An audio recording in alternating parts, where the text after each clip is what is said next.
We're back.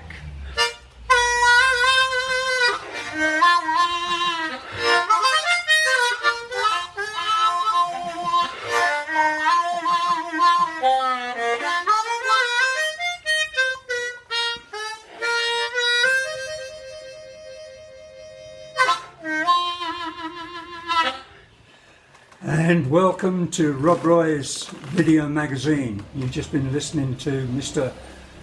Malkum Gibson, who is a consummate harmonica player and multi-instrumentalist. How many instruments do you play? Not enough, no.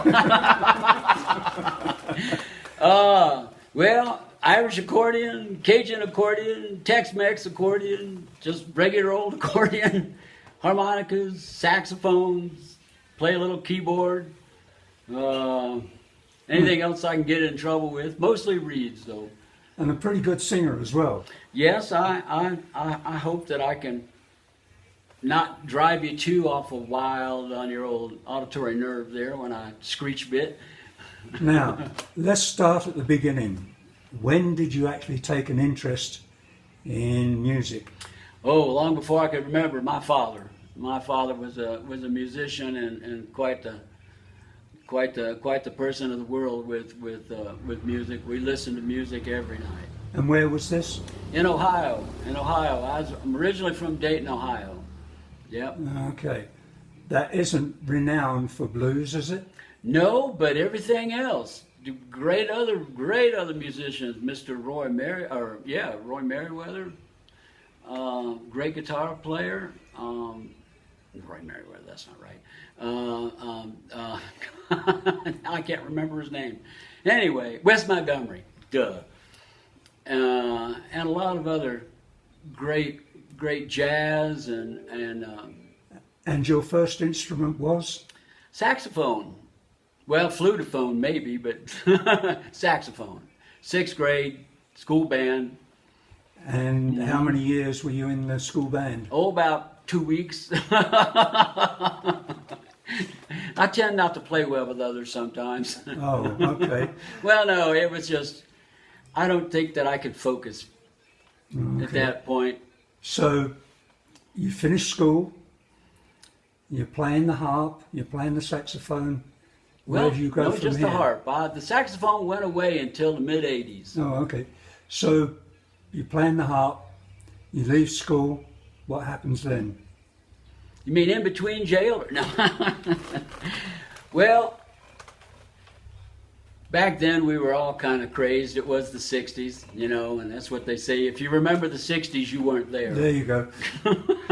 So being a child of the 60s, there was some drug-induced comas that came about, but it was this great place, Yellow Springs, Ohio, with Antioch College and a plethora of incredible musicians of all walks of life. And there was a couple of brothers that had a place outside of Yellow Springs that every Saturday, all the pickers would get together and woodshed and carry on, jam, trade tunes, drink a little wine, smoke a little herb.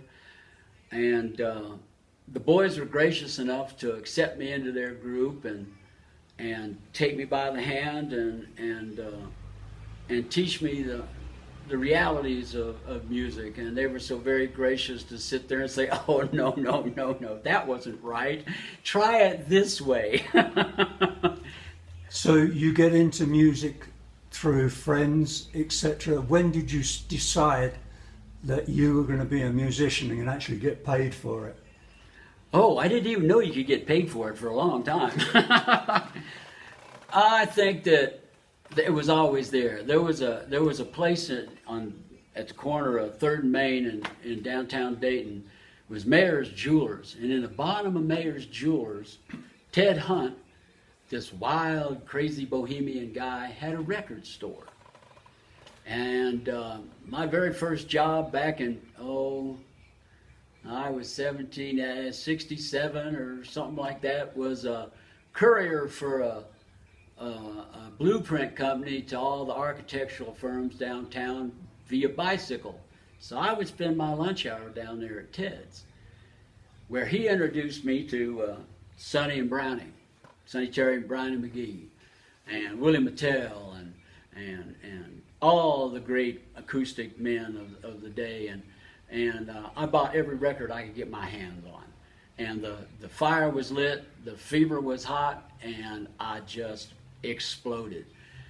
So that's when I met my partner, Mr. Chris Kleeman, and he and I started playing the Delta Blues and striking out on our own, and one thing led to another, and found ourselves in New York City, and by the grace of God and just plain old dumb luck, after every record company in the world told us, boys, if we wanted somebody who could play that music, we'd go get them.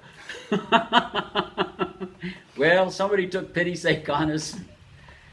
We had the very good fortune of auditioning for Mr. Sid Seidenberg, who was B.B. King's manager, and he and B.B. had just struck a new alliance with Bob Thiel, who had owned ABC Dunhill, started a new blues label called Blues Time, where B.B. King was going to be doing the production work on a whole bunch of new musicians. We were I believe the first group signed, and then there was Eddie Cleanhead Vincent, Clarence Gatemouth Brown, and several other ones, and I kept asking the boys, what do you want with a couple of old young white boys from Ohio when you got these guys? You know? What was it like the first time you met B.B. King? You mean after I changed my pants? Pretty much. He is, without a doubt, was, sorry to say, the kindest, sweetest, gentlest soul, greatest musician on the face of the planet. He was just like this, sitting and talking to you. It was just an unbelievable experience. And then you went on from there and started to play with a load of other world-renowned blues musicians. Anybody that would have me, yeah, we played with a bunch. Man, I know shortly after we recorded, we got to do something that was one of my dreams. There was a great acoustic blues album from Sonny and Brownie that was recorded live at the Second Fret, a great folk club in Philadelphia. And I badgered them long enough that they finally, I think, gave me a gig just to shut me up. And we got a weekend to play there on stage there with one of the people that I've always admired, Dave Van Ronk.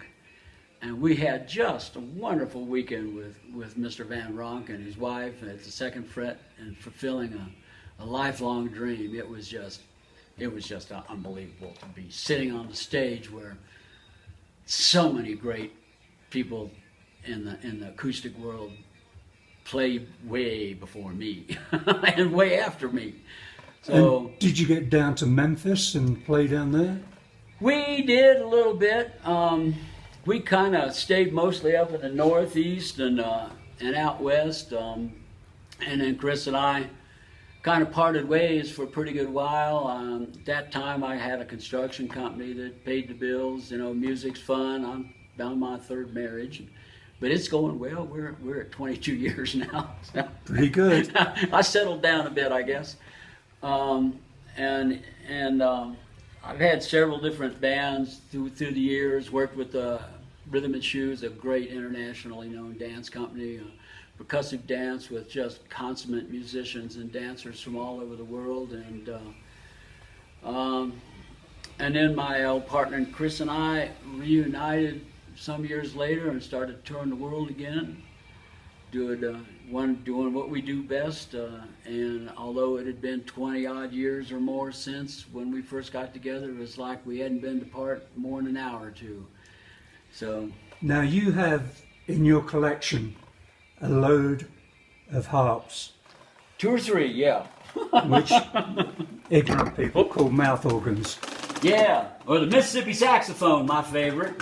There you go. There's just a little rack of and one of them. And you actually were a sales rep for Hofner. No, no, not a sales rep. I was a featured artist Oh, for okay. for Hohner I beg Harmonica. your pardon. Yep. No, I never sold for them, but I was one of their featured artists. They used me in advertisements and promoted things that I did and took special care of me and gave me all kinds of fun toys. Wonderful, wonderful organization. I left them when I retired and moved here 7 years ago. But up until then, I was part of the Hohner team for 20 years plus. Now, you were telling me earlier on, before we were online, that you messed these up pretty quickly. Yeah, I can. I've been known to be rough on rats. They are a delicate instrument, and them little tiny bitty brass reeds will break if you bend them hard enough. And I've busted up my share. Sometimes they'll last 3 or 4 shows, a couple of months. Sometimes I'll go through 4 or 5 a show. And back when I first started playing harmonica, way back in the day, they were 75 cents a piece. Today, they're hitting close to 50 for one. So it is kind of a disposable instrument and a bit expensive to just chuck them out. Yeah, a bit more expensive than my guitar strings. Yes, just a little. So let's get back to some of the other guys that you played with, the renowned blues players. Yeah, well, we played with Buddy Guy, we played with his brother Guy, and we played with Guy Davis, Taj Mahal. Oh man, gosh, let me think here. Let me go back to where it all started. Oh man. And you played on their albums. No, we performed together. I did at one point years back, while performing with Rhythm and Shoes. We did a lot of old time festivals, dance festivals, and we would often end up at the festival with John Hartman, and great fiddle player, folky, renowned steamboat captain of the world. And at one point at one of the festivals, he and I and 3 or 4 other people recorded several tracks that I believe went onto a disc, but I really don't know for a fact.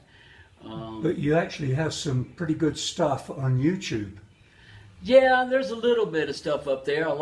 Most of my old stuff probably is still around somewhere. I took most everything down when I retired. But of course there's pirates everywhere, so you can still find my stuff. I'm not making money on it, but you can still find it.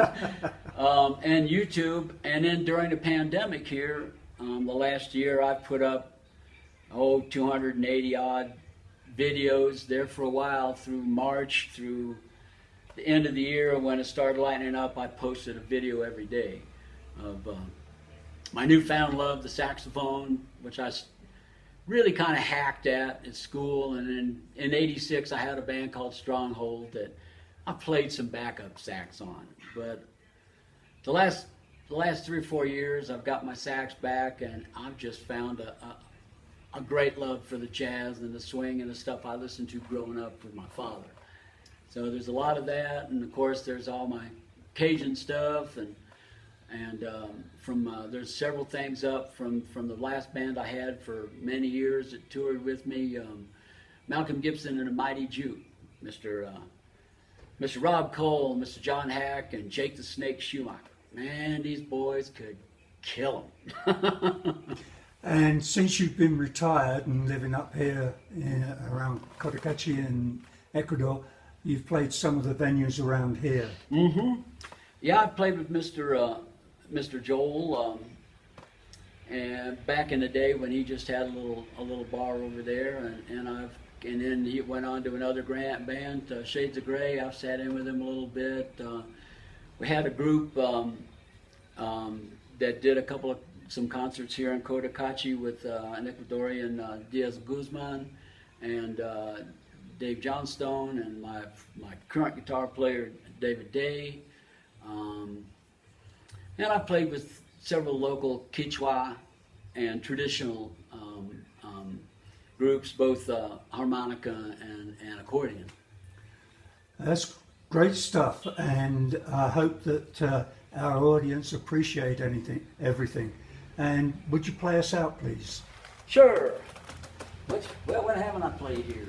Yeah, we'll go back to that one. I got it out. That's the same one I think we started with.